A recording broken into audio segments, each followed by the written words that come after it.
പിതാവും പുത്രനും പരിശുദ്ധാത്മാവുമായ ത്രിയേക ദൈവത്തിൻ്റെ തിരുനാമത്തിന് എന്നേക്കും മഹത്വം ഉണ്ടായിരിക്കട്ടെ. ആമീൻ. കർത്താവിനാൽ ഏറ്റവും അനുഗ്രഹിക്കപ്പെട്ട പ്രിയ സഹോദരങ്ങളെ, വലിയ നോമ്പിലെ രണ്ടാം ഞായറിലേക്ക് നാം പ്രവേശിച്ചിരിക്കുകയാണ്.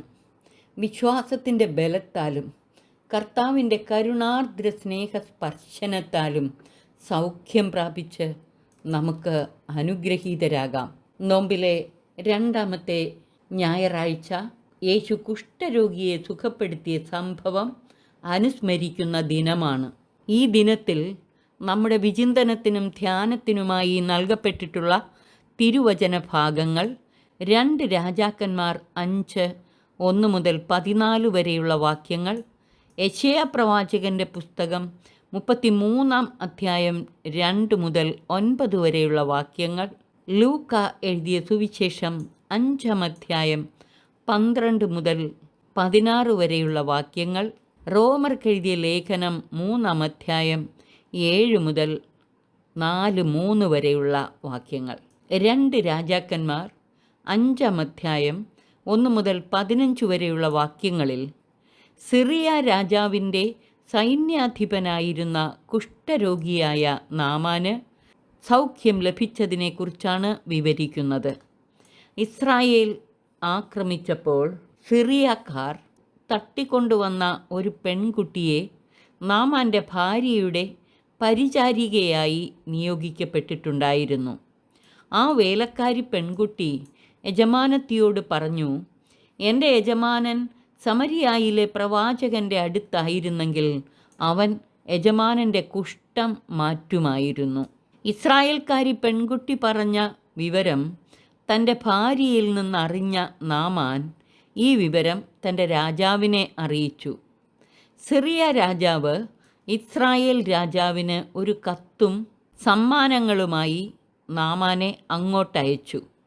രാജാവിൻ്റെ നിർദ്ദേശപ്രകാരം യാഹ്വേയുടെ പ്രവാചകനായ ഏലീഷായെ സമീപിച്ചപ്പോൾ ജോർദാനിൽ പോയി കുളിച്ച് ശുദ്ധി വരുത്തുവാൻ ദൂതൻ വഴി പ്രവാചകൻ അറിയിച്ചു. നാമാൻ കുപിതനായി മടങ്ങിപ്പോകാൻ തുടങ്ങി. അവൻ പറഞ്ഞു, ഏലീഷ എൻ്റെ അടുത്ത് ഇറങ്ങി വന്ന് തൻ്റെ ദൈവമായ കർത്താവിൻ്റെ നാമം വിളിച്ചപേക്ഷിക്കുമെന്നും കരം വീശി സുഖപ്പെടുത്തുമെന്നും ഞാൻ വിചാരിച്ചു. ദമാസ്കസിലെ അബാനായും ഫാർപ്പാറും ഇസ്രായേലിലെ നദികളേക്കാൾ ശ്രേഷ്ഠമല്ലേ? അവയിൽ കുളിച്ച് എനിക്ക് ശുദ്ധി പ്രാപിച്ചുകൂടെ? നാമാൻ്റെ ഈ പ്രതികരണം അദ്ദേഹത്തിൻ്റെ അഹന്തയും വിനയമില്ലായ്മയും വിശ്വാസക്കുറവുമാണ് സൂചിപ്പിക്കുന്നത്. അദ്ദേഹം സ്വന്തം കുറവ് മനസ്സിലാക്കുന്നതിനു പകരം പ്രവാചകനിൽ കുറ്റമാരോപിക്കുകയായിരുന്നു. എന്നാൽ ഭൃത്യന്മാർ അവനോട് പറഞ്ഞു, പിതാവേ, പ്രവാചകൻ ഭാരിച്ച ഒരു കാര്യമാണ് കൽപ്പിച്ചിരുന്നതെങ്കിൽ അങ്ങ് ചെയ്യുമായിരുന്നില്ലേ? അപ്പോൾ കുളിച്ചു ശുദ്ധനാകുക എന്ന് പറയുമ്പോൾ എത്രയോ കൂടുതൽ താൽപ്പര്യത്തോടെ അങ്ങ് അത് ചെയ്യേണ്ടതാണ്. ഇവിടെ ഭൃത്യന്മാരുടെ ഇടപെടൽ ശ്രദ്ധിക്കുക. തങ്ങളുടെ യജമാനൻ്റെ പക്ഷം ചേർന്ന് അവർക്ക് പ്രവാചകൻ്റെ മേൽ കുറ്റമാരോപിച്ച് യജമാനനെ നീതീകരിക്കാമായിരുന്നു. അല്ലെങ്കിൽ മാറി നിന്ന് യജമാനനെ കുറ്റപ്പെടുത്തുകയും ചെയ്യാമായിരുന്നു. അവരുടെ നിഷ്പക്ഷമായ വിലയിരുത്തലും വിശ്വാസത്തോടെയുള്ള വിനീതവും വിവേകപൂർവവുമായ ഇടപെടലുമാണ് ഇവിടെ പ്രകടമാകുന്നത്. ഭൃത്യന്മാരുടെ വാക്കുകേട്ട് നാമാൻ ഏലീഷ കൽപ്പിച്ച പ്രകാരം ജോർദാനിൽ പോയി കുളിച്ചു. അപ്പോൾ കുഷ്ഠം മാറി, അവൻ ശുദ്ധനായി തീർന്നു. അങ്ങനെ അവൻ ദൈവമഹത്വം ദർശിച്ചു.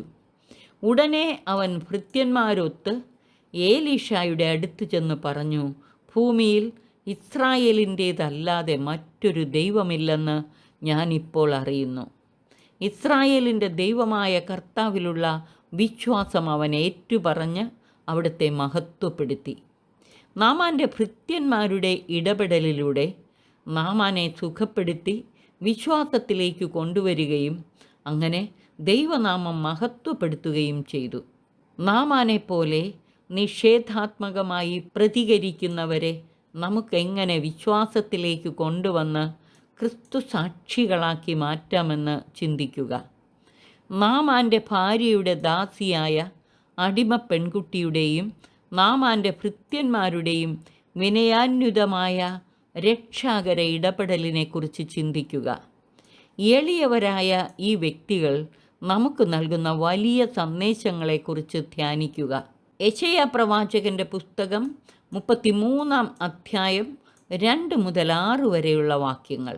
ഈ പ്രവാചക വചസ്സുകളിൽ ഒന്നാമതായി കർത്താവിൻ്റെ കരുണയ്ക്കും സംരക്ഷണത്തിനും വേണ്ടിയുള്ള ഒരു പ്രാർത്ഥനയാണ് കാണുന്നത്.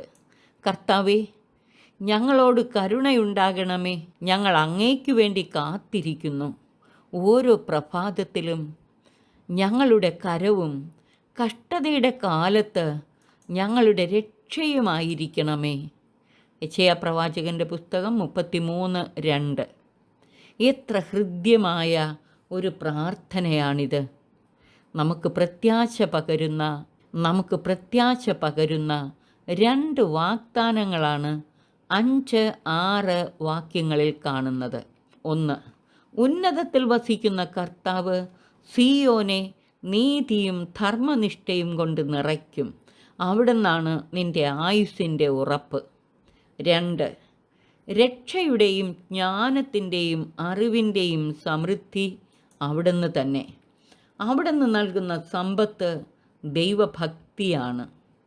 ഈ 2 വാഗ്ദാനങ്ങളിലും വിശ്വാസമർപ്പിച്ച് ഇവ നിരന്തരം ധ്യാനിച്ച് പ്രത്യാശയോടെ ഭക്തിപൂർവം കർത്താവിൽ ശരണപ്പെട്ട് രക്ഷയുടെയും ജ്ഞാനത്തിൻ്റെയും അറിവിൻ്റെയും സമൃദ്ധി നൽകി കരുണയോടെ ഓരോ പ്രഭാതത്തിലും ഞങ്ങളുടെ കരവും കഷ്ടതയുടെ കാലത്ത് ഞങ്ങളുടെ രക്ഷയുമായി ഞങ്ങളെ സംരക്ഷിക്കണമേ എന്ന പ്രാർത്ഥനയോടെ നമുക്ക് മുന്നേറാം. വിശുദ്ധ ലൂക്കാ എഴുതിയ സുവിശേഷം 5-ാം അധ്യായം 12 മുതൽ 16 വരെയുള്ള വാക്യങ്ങൾ. ഒരു കുഷ്ഠരോഗി വന്ന് യേശുവിൻ്റെ മുമ്പിൽ വീണ് പ്രാർത്ഥിച്ചു, മുട്ടുകുത്തി അപേക്ഷിച്ചു എന്നാണ് വിശുദ്ധ മർക്കോസിൻ്റെ സുവിശേഷത്തിൽ പറഞ്ഞിരിക്കുന്നത്. കർത്താവേ, അങ്ങേക്ക് മനസ്സുണ്ടെങ്കിൽ എന്നെ ശുദ്ധനാക്കാൻ കഴിയും. യേശുവിലുള്ള വിശ്വാസത്തിൻ്റെ ഒരേറ്റുപറച്ചിലായിരുന്നു കുഷ്ഠരോഗിയുടെ ഈ വാക്കുകൾ. യേശു കൈ നീട്ടി അവനെ തൊട്ടുകൊണ്ട് പറഞ്ഞു, എനിക്ക് മനസ്സുണ്ട്, നിനക്ക് ശുദ്ധിയുണ്ടാകട്ടെ. കരുണ തോന്നി കൈ നീട്ടി അവനെ സ്പർശിച്ചു എന്നാണ് വിശുദ്ധ മർക്കോസിൻ്റെ സുവിശേഷത്തിൽ പറയുന്നത്. തൽക്ഷണം കുഷ്ഠം അവനെ വിട്ടുമാറി. കർത്താവിൻ്റെ വാക്കുകളുടെ അതുല്യ ശക്തിയും ദിവ്യ സ്പർശനവും കുഷ്ഠരോഗിയുടെ വിശ്വാസവുമാണ് അവനെ സുഖപ്പെടുത്തിയത്. അന്നത്തെ സാമൂഹിക പശ്ചാത്തലത്തിൽ ശിഷ്യഗണത്തോടൊപ്പം യാത്രയിലായിരിക്കുന്ന യേശുവിൻ്റെ മുന്നിലേക്ക് ഒരു കുഷ്ഠരോഗി വന്ന് മുട്ടുകുത്തുക അസാധ്യമാണ്. യേശു അവനെ കൈനീട്ടി സ്പർശിക്കുക അതിലും അസാധ്യം. കുഷ്ഠരോഗിയുടെ വിശ്വാസവും വിനയവും തുറവിയും യേശുവിൻ്റെ കരുണയുടെ കരസ്പർശനവും നിരന്തരം ധ്യാന വിഷയമാക്കാം നമുക്ക്. അനുതാപത്തോടും ഉറച്ച വിശ്വാസത്തോടും വിനയപൂർവം തന്നിലേക്ക് തിരിയുന്ന പാപിയുടെ മേൽ കർത്താവിന് കരുണ തോന്നാതിരിക്കുകയില്ല. അവിടുന്ന് കരുണയോടെ പാപങ്ങൾ ക്ഷമിച്ച് അനുഗ്രഹങ്ങൾ കൊണ്ട് നിറയ്ക്കുമെന്നാണ് ഈ തിരുവചന ഭാഗം നൽകുന്ന ഒരു പ്രധാന സന്ദേശം. രണ്ടാമതായി, ഈ കുഷ്ഠരോഗി നാമാനിൽ നിന്ന് വ്യത്യസ്തമായി വിശ്വാസം പറഞ്ഞുകൊണ്ടാണ് യേശുവിനെ സമീപിച്ചത്. നാമാനെപ്പോലെ സുഖം പ്രാപിച്ചതിന് ശേഷമല്ല വിശ്വസിച്ചത്. അതിനാൽ ഉടനടി അവൻ ദൈവമഹത്വം ദർശിക്കുകയും സുഖം പ്രാപിക്കുകയും ചെയ്തു. മൂന്നാമതായി, ഇക്കാര്യം നീ ആരോടും പറയരുതെന്ന് അവനെ കർശനമായി താക്കീത് ചെയ്തിട്ടും താൻ അനുഭവിച്ചത് പ്രഘോഷിക്കാതിരിക്കാൻ അവന് കഴിഞ്ഞില്ല.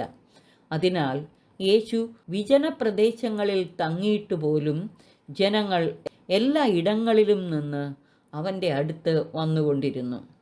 അവൻ്റെ വാക്കു കേൾക്കുന്നതിനും രോഗശാന്തി നേടുന്നതിനും വേണ്ടി വളരെ ആളുകൾ തിങ്ങിക്കൂടി. അവനാകട്ടെ വിജന പ്രദേശങ്ങളിലേക്ക് പിൻവാങ്ങി അവിടെ പ്രാർത്ഥിച്ചു കൊണ്ടിരുന്നു.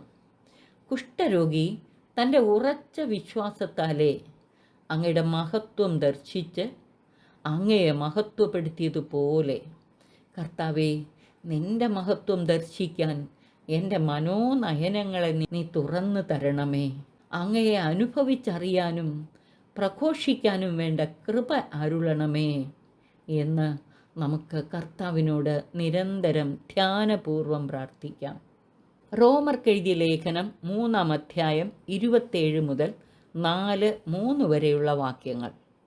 വിശ്വാസത്തിലൂടെയുള്ള നീതീകരണത്തെക്കുറിച്ചാണ് ഈ ലേഖന ഭാഗത്ത് ശ്ലീഹ നമ്മോട് സംസാരിക്കുന്നത്. നമ്മുടെ വൻപു പറച്ചിലെവിടെ? അതിന് സ്ഥാനമില്ലാതായിരിക്കുന്നു എന്നിവിടെ പറഞ്ഞിരിക്കുന്നത് നിയമപാലനത്തിലും നിയമാനുസൃതമായ പ്രവൃത്തികളിലും അഹങ്കരിച്ചിരുന്ന യഹൂദരെക്കുറിച്ചാണ്. പ്രവൃത്തികളുടെ അടിസ്ഥാനത്തിലല്ല, വിശ്വാസത്തിൻ്റെ അടിസ്ഥാനത്തിലാണ് മനുഷ്യൻ നീതീകരിക്കപ്പെടുന്നത്.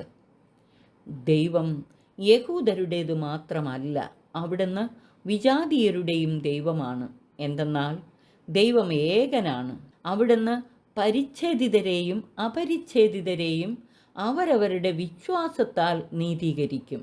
ആകയാൽ നാം നിയമത്തെ വിശ്വാസത്താൽ അസാധുവാക്കുകയാണോ? ഒരിക്കലുമല്ല. നിയമത്തെ ഉറപ്പിക്കുകയത്രേ ചെയ്യുന്നത്. അബ്രഹാം പ്രവൃത്തികളാലാണ് നീതീകരിക്കപ്പെട്ടതെങ്കിൽ അവന് അഭിമാനത്തിന് വകയുണ്ട്, ദൈവസന്നിധിയിലല്ലെന്ന് മാത്രം. എന്നാൽ വിശുദ്ധ ലിഖിതം പറയുന്നത് അബ്രഹാം ദൈവത്തിൽ വിശ്വസിച്ചു, അത് അവന് നീതിയായി പരിഗണിക്കപ്പെട്ടു എന്നാണല്ലോ. നമുക്കും നമ്മുടെ പ്രവൃത്തികളാലല്ല, യേശുവിലുള്ള വിശ്വാസത്താൽ നീതീകരിക്കപ്പെടുന്നവരാകാം. ഈ ദിനത്തിലെ തിരുവചന ഭാഗങ്ങൾ നൽകിയ അമൂല്യമായ സന്ദേശങ്ങൾ ഹൃദയത്തിൽ സംഗ്രഹിച്ച് നിരന്തരം ധ്യാനിച്ച് നമുക്ക് അനുഗ്രഹീതരാകാം. അനേകർക്ക് അനുഗ്രഹമായി മാറുകയും ചെയ്യാം. സർവശക്തൻ നമ്മെ അനുഗ്രഹിച്ച് ആശീർവദിക്കട്ടെ. പിതാവിനും പുത്രനും പരിശുദ്ധാത്മാവിനും സ്തുതി, ആദിമുതൽ എന്നേക്കും. ആമേൻ.